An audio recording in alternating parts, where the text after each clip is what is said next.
فضائل نماز نحمده ونصلي على رسوله الكريم اما بعد فاعوذ باللہ من الشیطان الرجیم بسم اللہ الرحمن الرحیم۔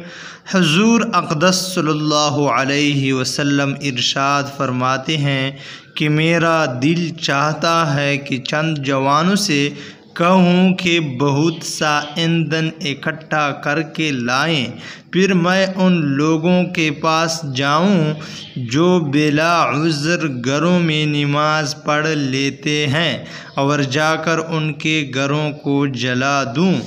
فائدے میں شیخ صاحب لکھتے ہیں، نبی اکرم صلی اللہ علیہ وسلم کو باوجود اس شفقت اور رحمت کے جو امت کے حال پر تھی اور کسی شخص کی ادنا سی تکلیف بھی گوارا نہ تھی، ان لوگوں پر جو گھروں میں نماز پڑھ لیتے ہیں اس قدر غصہ ہے کہ ان کے گھروں میں آگ لگا دینے کو بھی آمادہ ہے۔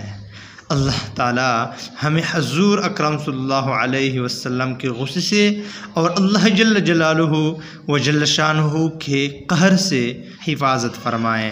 وآخر دعوانا ان الحمد للہ رب العالمین۔